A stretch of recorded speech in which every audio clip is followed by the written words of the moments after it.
Quality और consistent performance के लिए सिर्फ सिल्वर पंप्स एंड मोटर्स, नाम याद रखना। દાહોદના અંતરિયાળ વિસ્તારમાં એક 6 વર્ષની દીકરી ને પોતાની માતા સાથે સ્કૂલે જવા રવાના થાય છે. માતા એ શિક્ષકને ઊભો રાખે છે. એ શિક્ષક બીજું કોઈ નહીં, ગોવિંદ નટ હતો, જે શાળાનો આચાર્ય હતો. માતાને હતું કે શાળાએ બાળકી રોજ જાય છે એટલે વિશ્વાસ તેના પર મૂક્યો, પણ છતાં વિશ્વાસઘાત થયો અને બાળકી સાથે એ નરાધમે દુષ્કર્મ કર્યું અને સાથે તેને મોતને ઘાટ પણ ઉતારી. પરિવારજનોની માંગ છે કે આ નરાધમને ફાંસીની સજા થવી જોઈએ અને પરિવારની સાથે આ તમામ લોકો જે અત્યારે અહીં ઉપસ્થિત છે તેમની પણ એક જ માંગ છે કે આ નરાધમને ફાંસીના માચડે લટકાવી દેવો જોઈએ. રોષ લોકોની અંદર ભભૂકી રહ્યો છે અને તમામ લોકો ન્યાયની માંગ કરી રહ્યા છે. સૌથી મોટું અપડેટ એ છે કે 4 દિવસના રિમાન્ડ આરોપીના મંજૂર થયા છે અને બીજું મોટું અપડેટ એ કે કોઈ પણ વકીલ આ કેસ લડવા માટે તૈયાર નથી. કેટલો રોષ, કેટલો ગુસ્સો, શું કહેવા માંગશો આખી આ ઘટના પર? આ ઘટના 19 તારીખના રોજ દાહોદ જિલ્લાના સિંગવડ તાલુકાના તોયણી ગામની અંદર બની છે. આ ઘટના અમારા સમાજ માટે, અમારા દાહોદ જિલ્લા માટે, સર્વ સમાજ માટે એક દુઃખદ ઘટના છે. આ ઘટનાને સર્વ સમાજ આજે વખોડી રહ્યો છે. આ આરોપીને અમારા દાહોદ જિલ્લા વતી અમારી તમામ માંગણી છે કે આ આરોપીને કડકમાં કડક ફાંસીની સજા થાય અને અમારા દાહોદ જિલ્લાના હાલ જે એસપી છે ઝાલા સાહેબ, કે જેમણે સત્વરે પૂર ઝડપે આ વેગ આપી અને આ આરોપીને ઝડપી પાડ્યો છે. આ પહેલીવાર દાહોદની ઘટના છે કે જેને એસપી સાહેબે પૂર ઝડપે પ્રજાની સમક્ષ રજૂ કરી દીધો છે. અમારી માંગણી છે, અમારી લાગણી છે, ઝાલા સાહેબને વંદન છે એમની કામગીરીને, કે આ આરોપીને કડકમાં કડક સજા થાય ને સત્વરે આને ફાંસીની સજા થાય, એ અમારી લાગણી અને માંગણી છે. બિલકુલ, લોકોનું પોલીસને વખાણ પણ કરી રહ્યા છે કારણ કે દાહોદ પોલીસની કામગીરી ખરેખર બિરદાવવા લાયક છે. કારણ કે ગણતરીના દિવસોમાં આખો આ કેસ તેમણે સોલ્વ કર્યો છે અને ઘટના સ્થળે હું પોતે જઈને આવ્યો, મારી ટીમ જઈને આવી અને એમણે જે દ્રશ્યો જોયા એમાં પણ સ્પષ્ટપણે એ જોવા મળી રહ્યું હતું કે તપાસનો વેગ કેટલો મજબૂત રીતે આપવામાં આવ્યો છે. શું માંગ છે, કેટલો ગુસ્સો, કેટલો રોષ, દીકરીની જે સાથે જે થયું, કાલ ઉઠીને બીજી કોઈ દીકરી, સમાજની અન્ય કોઈ દીકરી, કોઈ પણ દીકરી હોય તેની સાથે આ પ્રકારનું કૃત્ય એ જરાય પણ વ્યાજબી નથી. શું કહેવા માગશો?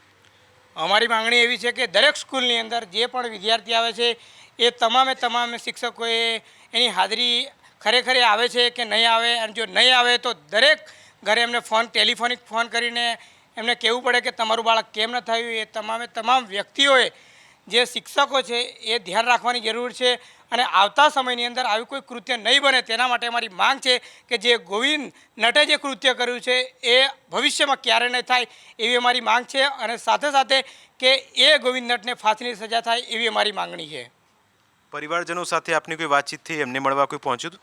હા, અમે ગયા હતા પરિવાર જોડે, તો પરિવારે એવું કીધું કે જે બાળકી હતી એમને ગોવિંદ નટ સાથે ગાડીમાં બેસાડી અને ત્યાંથી તેમને રવાના કરી હતી.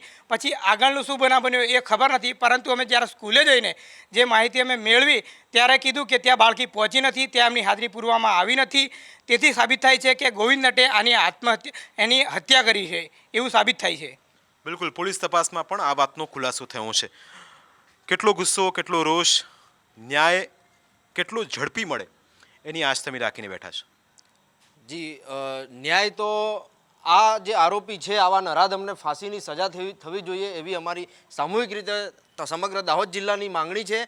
અને આ જે અધિકારીઓ જે છે, ડીપીઓ અને ટીપીઓ, એ લોકોએ જે પણ નોટિસ આપી હશે આવા લોકોને, પરંતુ આ સિસ્ટમને જો સારી બનાવી હશે, સિસ્ટમ સારી કરવી હશે તો ટીપીઓ અને ડીપીઓએ દરેક શાળાની વિઝિટ મારવી જોઈએ, દરેક શાળાની મુલાકાત લેવી જોઈએ અને છેલ્લે ત્યાં કયા અધિકારીએ ક્યારે વિઝિટ મારી હતી એ પણ એક જાણવા જેવું છે. બીજું કે આ જે ઘટના બની છે એ ઘટનાને લઈને પોલીસે જે તપાસ કરી છે ને ગણતરીના કલાકોમાં પોલીસે આ ગુનાનો ભેદ ઉકેલી નાખ્યો છે. અમે દાહોદ પોલીસને વંદન કરીએ છીએ અને દાહોદ પોલીસનો ખૂબ ખૂબ ધન્યવાદ અને આભાર માનીએ છીએ, કારણ કે આટલો ઝડપી અને આટલો ઝડપી આ આરોપીને ફ્રન્ટમાં લઈ આવ્યા. અને બીજું કે ગુજરાત મોડલને એક મોડેલની રૂપે આખા દેશની અંદર જો પ્રસ્થાપિત કરવો હશે તો સમગ્ર જેટલી પણ ગુજરાતની અંદર શાળાઓ છે જે માધ્યમિક શાળાઓ હોય કે પછી પ્રાથમિક શાળાઓ હોય, એ શાળાઓની અંદર દીકરીઓને સ્પેશિયલી એક એવી ટ્રેનિંગ આપવી જોઈએ, દીકરીઓને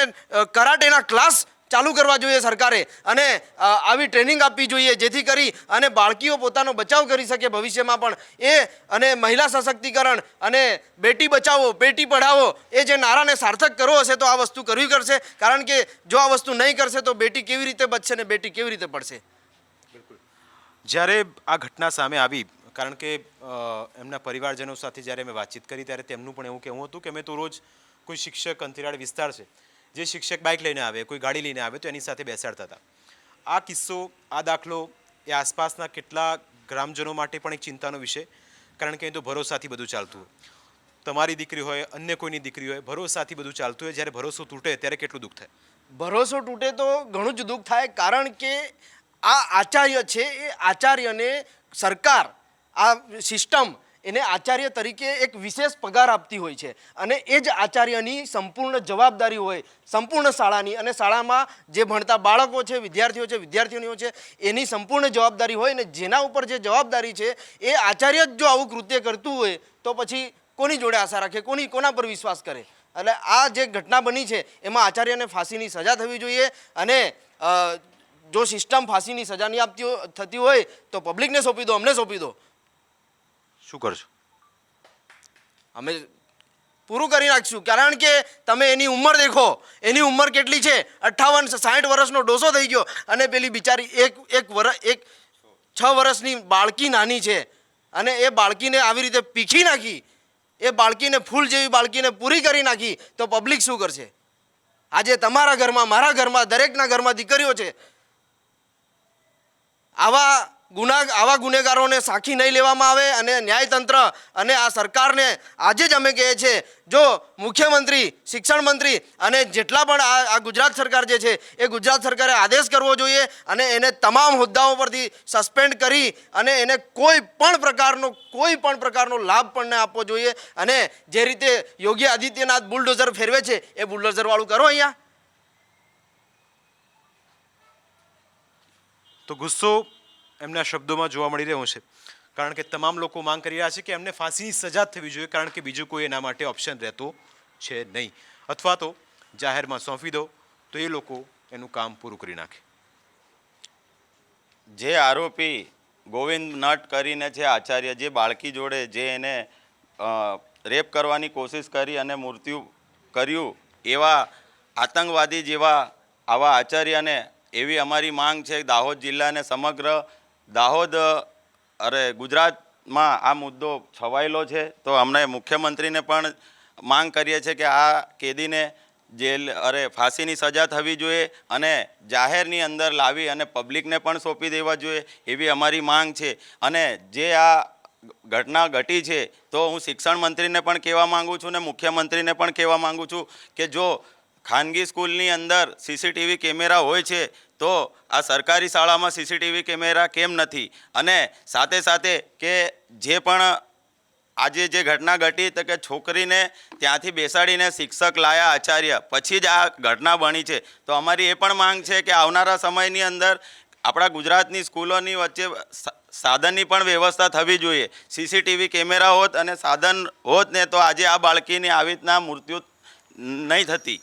બિલકુલ. એટલે તકનો લાભ ઉઠાવ્યો છે આચાર્યએ. સાચી વાત છે. સીસીટીવી શાળાઓમાં, સરકારી શાળાઓમાં, અંતરિયાળ વિસ્તારની, અને સાધન અહીં આવતા નથી એટલા બધા ના. તમે આજે પણ જુઓ ને તો શાળાની અંદર બાળકો આજે જીપની અંદર, પ્રાઇવેટ વાહનોની અંદર લટકાઈને જાય છે. દરેક જગ્યાએ આવી હાલત છે. આજે આખા દાહોદ જિલ્લાની વાત કરું કે કોઈ પણ આખા આદિવાસી વિસ્તારની વાત કરું તો આ સમગ્ર આખા વિસ્તારની અંદર પ્રાઇવેટ વાહનોની અંદર બાળકો લટકાઈને જાય છે, ને એવા કિસ્સાઓ આગળ પણ સામે આવ્યા છે. બીજું કે એસપી સાહેબે આજ આના અંદર આ જ ઘટનામાં એક વસ્તુ કીધી હતી પ્રેસ કોન્ફરન્સની અંદર, એ મેં ધ્યાનથી સાંભળી કે એ જે નરાધમ હતો એ નરાધમની ગાડીના સંપૂર્ણ રીતે કાળા કાચ હતા.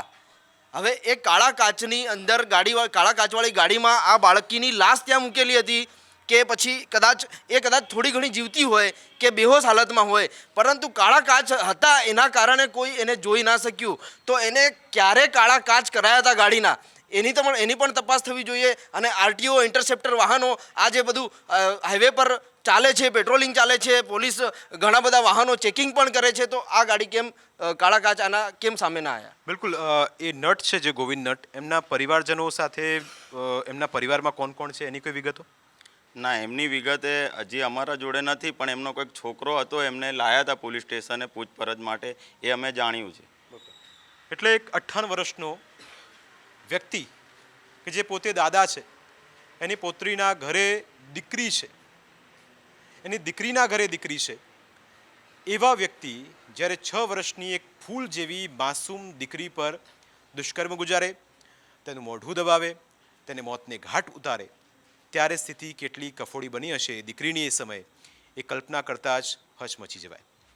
આ રોષ, આ ગુસ્સો તમામ લોકોનો છે, અને એટલા જ માટે અન્ય લોકો સાથે પણ વાતચીત કરીશું અને જાણીશું કે આખી આ ઘટનામાં કેવા પડઘા, કેટલો ગુસ્સો એ લોકોની અંદર છે.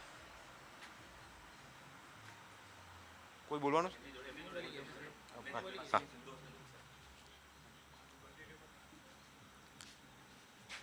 આ જે ગોવિંદભાઈ નટ આચાર્ય છે, એમને મર્ડર કર્યું એ આરએસએસમાંથી આવેલા છે, અને અમે સોશિયલ મીડિયાના માધ્યમથી એવું પણ જાણ્યું હતું કે ભાજપ જોડે પણ સંકળાયેલા છે, અને મીડિયાની અંદર એવું પણ આવ્યું હતું કે આ કેસની અંદર નવો વળાંક આવી શકે છે, અને અમે લોકોએ બધાએ જાણ પણ કરી. એમાં અમને જાણવા પણ મળ્યું છે કે ભાજપના નેતાઓ અને ઉપરથી આરએસએસના માણસો આ કેસને દબાવવાની કોશિશ કરે છે. પણ હું હાલમાં જે એસપી સાહેબે જે આ કેસને અંજામ આપ્યો અને જે એમને પકડ્યા છે, એમને હું વિનંતી કરું છું કે આ કોઈ પક્ષપાત વગર આ છોકરીને ન્યાય મળે અને આને જાહેરમાં ફાંસી આપે એવી હું આશા રાખું છું. અને સમગ્ર દાહોદ જિલ્લાની અંદર જો આમને ફાંસી આપવામાં નહીં આવે તો આવનારા સમયમાં અમે સમાજ વતી અને દરેક આગેવાનો મળી અને આંદોલન કરીશું, એ અમે ખાતરી આપીએ છીએ.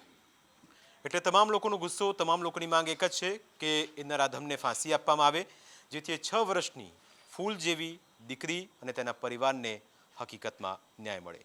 કેમેરામેન રિતેશ અને નીલુ સાથે જીગર ઠાકર, લીમખેડા, દાહોદ.